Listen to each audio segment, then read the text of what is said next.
So I'm here to share with you how to avoid my office, attorneys, and heartbreak. Okay, no, really, how to have a long-lasting and healthy relationship.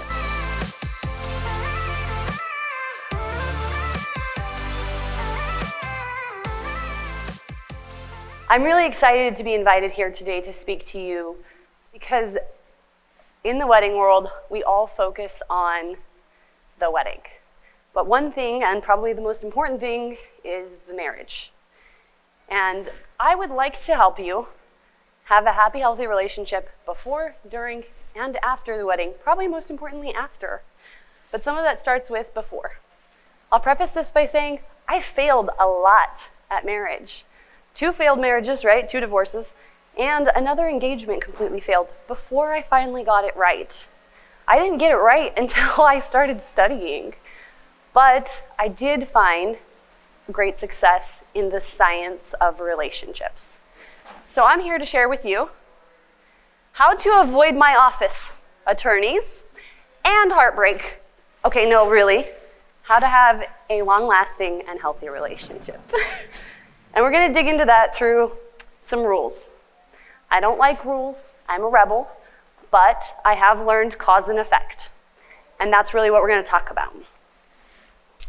Number 1, never assume anything. And please forgive me, I do not have the cleanest mouth in the building. If you've ever heard the term assume, it means an ass out of you and me. Now I'm going to tell you I have learned firsthand how true that is. And I don't want it to happen to you. I can't count the number of times I have a couple in my office, and one of them, inevitably every time, assumes that this behavior from their partner means this, right? Means I'm not good enough, means they're not in love with me anymore, means they're not sexually attracted to me. And I say to them, have you ever asked them? How do you know? And they're like, well, I don't know. I just assumed. One day I had a client and I said, I want you to go ask your husband, right, if your assumption is correct. She called me 30 minutes later and she said, you're so right. She's crying. She's like, you're so right. He did. And I can't share that with you. I really wish I could. But she assumed something and she spent a whole hour in my office upset, and God knows how long before that, because she had assumed something. And I just would really like to help you guys avoid making some of the biggest pitfalls that happen within our relationships. So rule number 1, never assume anything, okay? Which leads me to a fantastic quote that I hope you will remember forever. This is good whether you're married, whether you're in a relationship, a situationship, or anything else. It helps if we seek to understand our partners before we take our turn to be understood, right? Really try to listen. What are they saying? What aren't they saying, right, that they're meaning? Paying attention to their body language, right? If they're saying, I'm fine. Yeah, no, it's okay. Do you really think they're fine? Do you really think they're okay? Probably not. They need to have a safe space, right, to share that with you.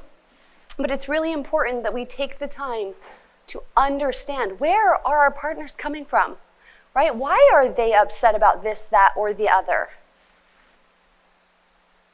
Which leads me to one of my favorite slides. Being in tandem. I really wanted to do a skydiving picture, but instead I put my husband and I up there. If you like fishing, I encourage you to do a picture like this. I wasn't going to share it. In fact, my husband's like, are you sure? And I'm like, oh yeah. So I want to talk about being married in tandem. There is this thing that happens when people get married, right? And they all of a sudden become one. And I don't disagree, right, that we need to be unified when we get married. But we also need to be ourselves. We need to be who we were when that other person fell in love with us. We need to keep being authentic to who we are as we grow in love with our partner. And just as importantly, we need to let them be who they are. My husband, the most analytical, engineer type guy you have ever met in your life. Very disciplined, 4-time black belt, loves cycling. Me, super country girl, hunting, fishing, loving every day, winging it by the seat of my pants in everything I do. We are quite literally the opposite of each other. In fact, this is really funny, and my husband only recently learned this. When I was growing up, I grew up in a town where cycling was pretty popular for visitors, but not for locals. My grandmother, bless her heart, would drive down the main street and hand us grandchildren ketchup packets to throw out the window at cyclists and say, "Go home, sprocket heads." Little did she know I would one day fall in love with a sprocket head. I told my husband that and apologized sincerely for my naiveness as a young kid. So he is him, he still cycles. I have not gone on a bike. No thank you. Looks like way too much work for me. But I really like the way his butt looks in those pants, those spandex. So there's him, there's me, and then there's we. Right, we do have things in common. Thankfully, he also likes to fish. We like to hike and hunt and do all kinds of things. We ski together. There's us. But I will tell you, I love painting, and my husband will not pick up a brush. Okay, I am me, he is him, and then we come together. I don't want to see codependence. I want to see interdependence. It means you are your own people together, or your own people, and you come together as two people. And remember this, through everything you do in your marriage, they fell in love with you for who you were before they married you. Now, I am a personal development speaker. Of course, I want you to grow. I want you to become the best you that you can be. But I also want you to keep being who you were when your partner fell in love with you. Because that's the thing that's going to keep you guys really going. Keep being real to your partner and real to yourself. Ready to get naked? Okay, don't take your clothes off. That was a joke. I'm talking about being vulnerable. I asked my husband a couple months ago, we're laying in bed, and I said, "Honey, if you were to give me a percentage, on a 1 to 100 scale, how vulnerable do you think you are with me?" He said, "I don't know, about 60%. And I thought, dang, that's not so bad. I said, I feel like I'm about 70%. And being a marriage expert, I thought, why not 100, right? Why not 90? Where's that 30 and 40% lost? We talked about it. That 30 and 40% of vulnerability was lost in shame shields. I'm ashamed to be that vulnerable with you. What if you don't like me when you see all of me? Now, there is one person in your life that you should be 100% authentic, raw, vulnerable, and quite literally naked with, and that's your partner. That's your spouse. If they can't see all of you and still love you, you might not have the right partner, right? It's imperative that we really get raw. We share our biggest fears, our biggest dreams and goals. I remember the night I met my husband, I said to him, he says, "So, do you have goals and dreams?" I said, "Yeah, I want to be the most influential woman in the world." And he goes, "Wow, that's awesome." He was the first person that didn't laugh at me. He said, "How can I help?"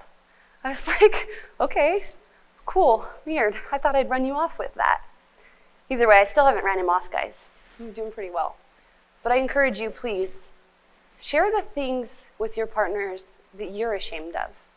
Shame can't grow when it's been aired. If we talk about it, the shame diminishes. It's when we hide it away in a dark place that it kind of grows like mold. So please, get naked with your partner, both literally and mentally and emotionally. Let them know where you're at. Never leave them wondering. Be inquisitive. Now, if you've came by and you've seen my booth, then you know I am all about asking your partner questions. And the reason for that is, when we're first dating somebody, it's exciting because we just learned that they like fishing too, or they like Luke Bryan too, right? They like the things we like. They like this game. Oh my gosh, my husband and I play Pokemon Go together.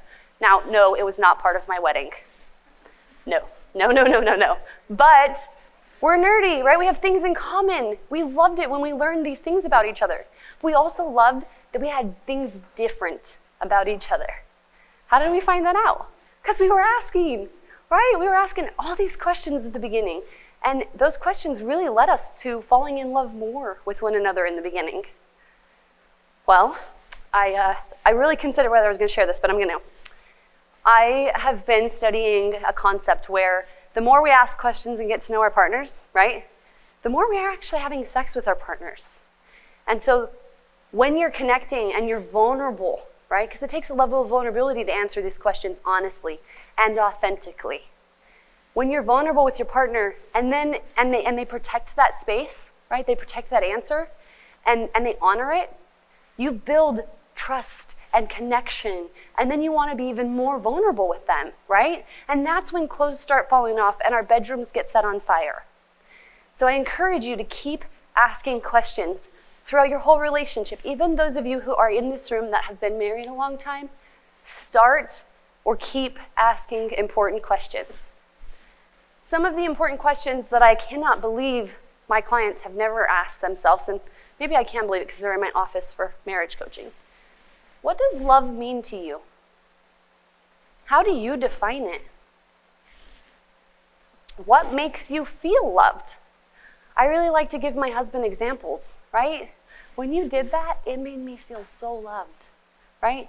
My husband, he's so great. Recently, I was trying to prepare for this event, and I was giving a speech with my slideshow, and I had to mess with my computer. 2 days later, I had a clicker in the mail. I said, when you do silly stuff like that without me even asking, I feel loved. So it's important. What makes you feel loved? Now here's the big one, trauma.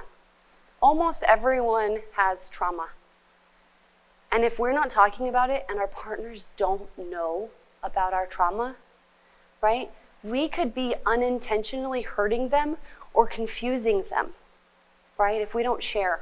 I have a lot of trauma. Most of it I've worked through, but not all of it.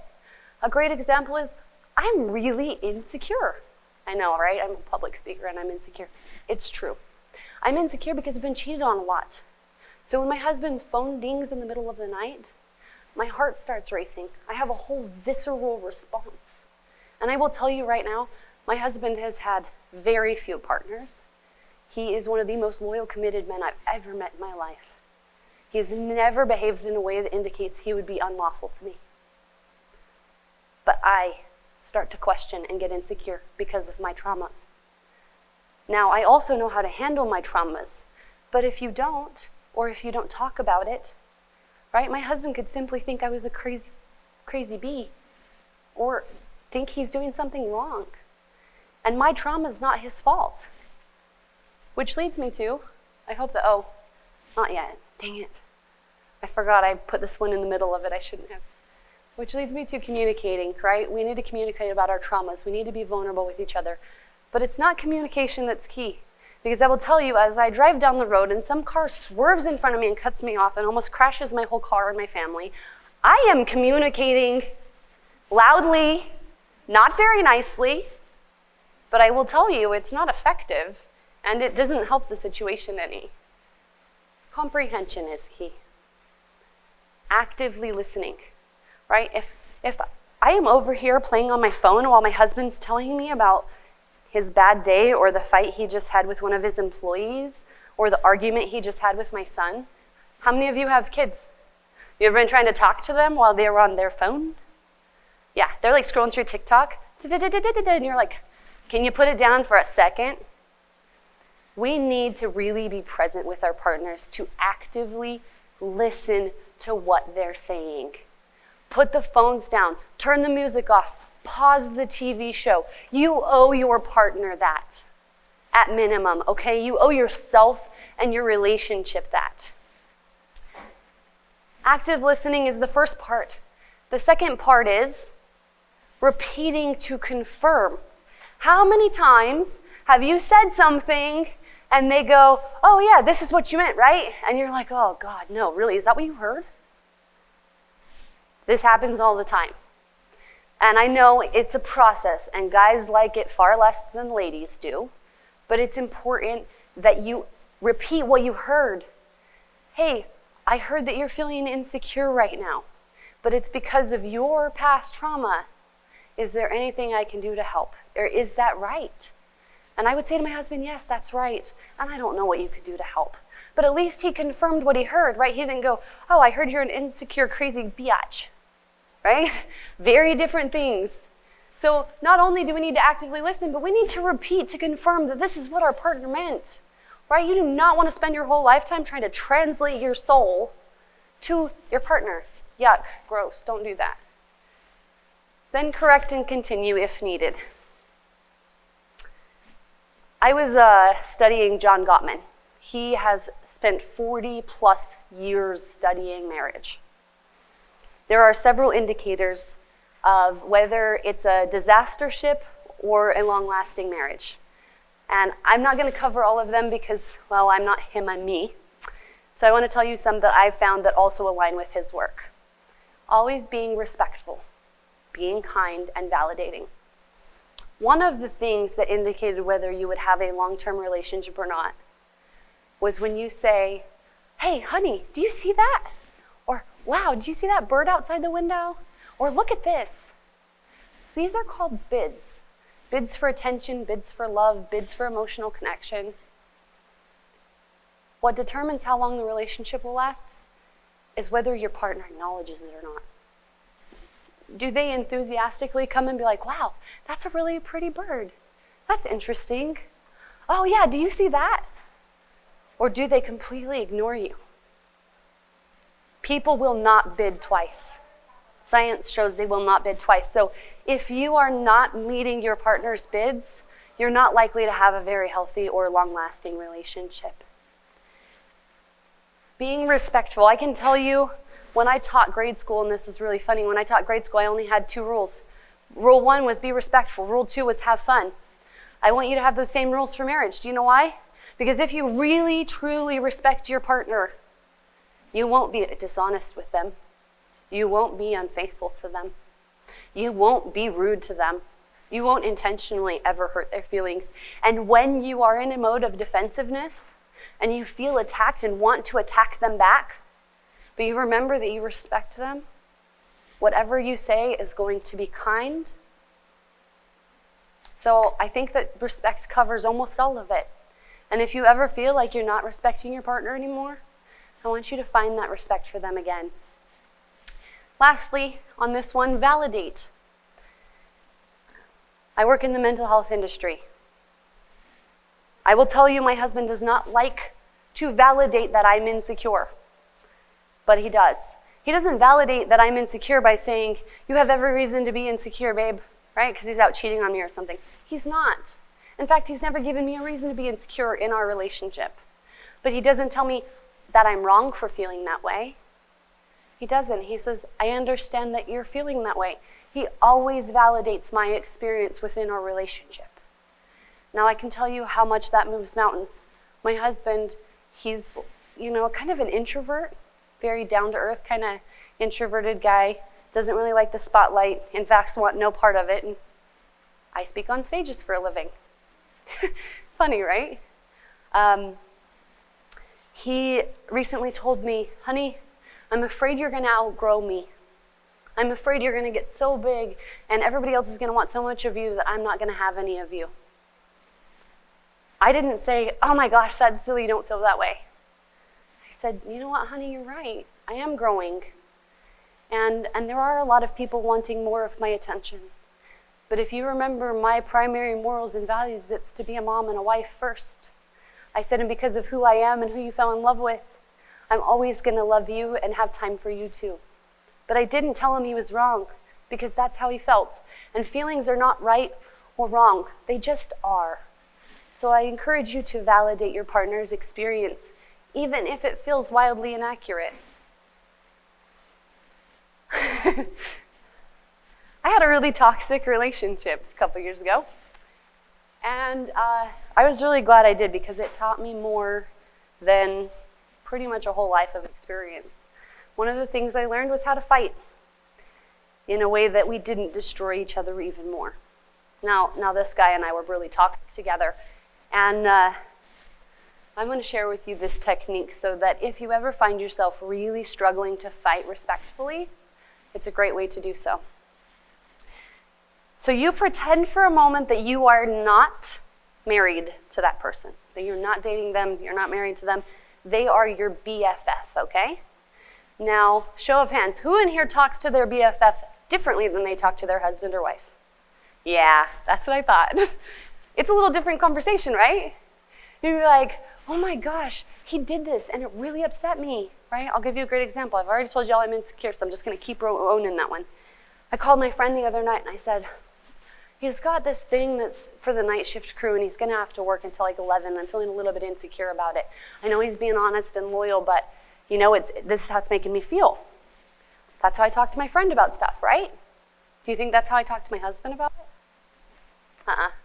But if it was a fight, right, and I'm like, you're working late, are you cheating? How do you think that's going to go?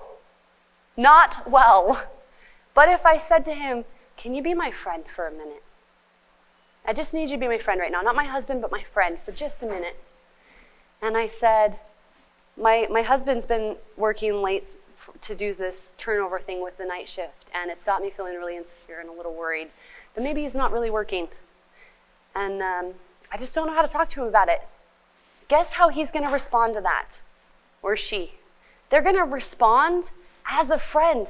We all have this ability to be a good friend inside of us. And when we attack them, they get defensive. But if we don't attack them and we come to them for help, everybody wants to be a hero. Everybody wants to come to your aid and help. So use third-party fighting. Stop being in the relationship for just a moment and be friends. And what it will do for you is remove any defensiveness and remove any attacking. Have a conversation with them like they're your girlfriend or your guy buddies, your bromances. I don't know how that goes. My favorite slide, own your shit. We all have some. And I will promise you none of it smells good. I think this rule really applies for ladies a lot more because we also need to let our partners own their shit. We've all got some, right? No one's perfect. Definitely I am not, as you've heard plenty tonight. When you own your crap, right? Like I own my insecurity. Honey, this isn't about you. This is about me. This is some of my trauma, right? I have to own that. I can't blame that on him. Do you know when people are not aware and they do that anyways? Or, right, vice versa. My ex-fiance, the total toxic train wreck. He was really insecure. For good reason. It was all projection, right? He was quite literally cheating on me and also blaming me for cheating constantly. I tried to own his shit. I tried to convince him that I was honest and faithful and loyal. I tried so hard that I was literally taking pictures of where I was at to prove it to him. Now, if you are ever in that position in your relationship, I'm serious, like throw the ring, walk away right now, go to an attorney's office. Because that shit's not okay. You cannot take responsibility for your partner's crap. They have to, right? And you cannot project your crap onto your partner. You have to take ownership of that. I say this all the time, especially in my coaching. I have couples come in and all they want to do is point at each other. They're the reason I'm unhappy. They're the reason I'm unhappy. If he would do this, if she would do this. Do you know what I picture in my head when they start doing that? I picture two people in little blow-up rafts on the Snake River, stabbing each other's rafts, trying to say, save me while I cut your raft open. Save me while I cut your raft open. Seriously. Your partner is not here to save you. Only you can save you, okay? They are not your life raft. You are your own life raft. You have to own your shit. You have to work through your trauma. They have to work through theirs. Okay, this one. Share life. And I mean this. I mean share the chores, share the struggles, share the money if that's what you want to do, share the hurt and the heartache and the disappointment. Share the celebrations. Share goals, right? Share the responsibilities of parenting if you choose to be parents or already are. Share what matters to you, right? This is back to communicating and comprehending. It's so important that you're sharing with your partner, right? Share that you had a bad day, or share that you had a good one. Share that you're nervous about something, or share if you're feeling insecure for whatever reason. But it's important that we share it all, right? You have to share everything with them. Now, I do encourage you to keep some things for yourself, right? Maybe don't share your, candy that you got from the wedding event. You can have that. But share everything else. Share how you're feeling. Share your dreams. Share your biggest fears. We have to share this life with our partners. And if we don't, who are you going to share it with? You could share it with your parents. You could share it a little bit with your kids. But the person in life that you should share it with most is your spouse and your partner. Oh, whoops. Don't take it personal. Who's seen this picture before? Raise your hands. No? No one's seen a picture like this before? Okay. Well, you're in for a treat then. This has become one of the most popular memes on all of social media lately. Or at least for the last 5 years that I've seen it. What do you think, and I want to raise the hands, I want somebody to answer this. What do you think she's thinking right now? Anybody? What is he thinking? Okay, anybody else? Why won't you talk to me? I love it. That's about Keon. And what do you think she's thinking he's thinking? Probably not something very good, right? So it says don't take it personal. And for good reason. Who is she? Who's the other woman he's thinking about? How many times have we done this, ladies? We're imperfect, I get it. Okay, fine. I'm in the wrong room. If nobody else raised their hand but me, it's okay. It's okay. I'll own that one. That has definitely been me plenty of times in my life. Now, I could take it personal that I think he's thinking about some other lady. Or I could be inquisitive and ask, right? And follow my rule, never assume anything. And maybe I'd find out he's really thinking about why the snowmobile won't start. If I knew that, don't you think I would be sitting on the other edge of that bed a little differently? I'd probably be over there with my phone like, what a dumbass. Why is he spending so much time trying to figure that out? Hire a mechanic. Something, I don't know. Point is if we follow these rules of don't assume, right, and be inquisitive, ask the right questions, and don't take it personal, how much less turmoil would be in that picture, right? And this is a real, maybe not, this is probably just a stock photo, but this is a real life scenario that anyone in a relationship, married or not, is experiencing at some point. Lastly, I want to leave you with probably the most important thing I could ever tell you to avoid my office, right? Avoid my office, the attorneys, and the heartache, is preventative care. I've said this to several people who have came by my booth today. It doesn't matter, right?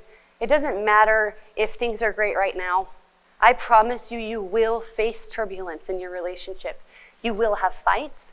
You will at times want to punch your partner. It's inevitable, okay? Because you are two different human beings who have had two different life experiences, and that's just what it is. So there are going to be times you want to punch your partner. So I'm going to tell you the best way to have a long, happy, healthy, full of love relationship is preventative care. And no, it's not just for your house, your teeth, and your vehicle. To communicate vulnerably, in depth, and often, you need to be communicating and comprehending, right? Actively listening. You need to maintain who you are, right? How many of us, especially us older folks, have lost ourselves in relationships? Ugh, that is so painful. And then you're like, I want to get me back, but not the stupid me that lost myself, so this is weird. So maintain who you are in your relationship. Your partner will continue to love you because they fell in love with you.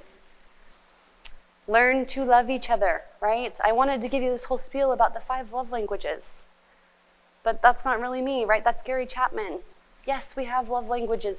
Learn them. Ask the questions, right? What does love mean to you? How do you feel loved? What was the last time that you really felt loved by me? Learn what your partner wants. Learn how they feel loved. Your partner's always an ever-changing book to read, right? They are a never-ending sequel. There's always something to learn about them. Every day they have new experiences that shape them a little bit differently. We need to know what those are, right? We need to keep reading that book. We need to keep asking the questions. We need to keep knowing who they are, what they want, what scares them. We need to fight fair, right? We need to fight fair. If you want a healthy relationship, you're going to have to fight fair. As easy as it is to kitchen sink someone, let me tell you what that is, okay? When you're fighting with somebody, right, and you are all of a sudden gathering all the ammunition that you can, right? And all of a sudden you're going to, last year, right, when he did ... that ...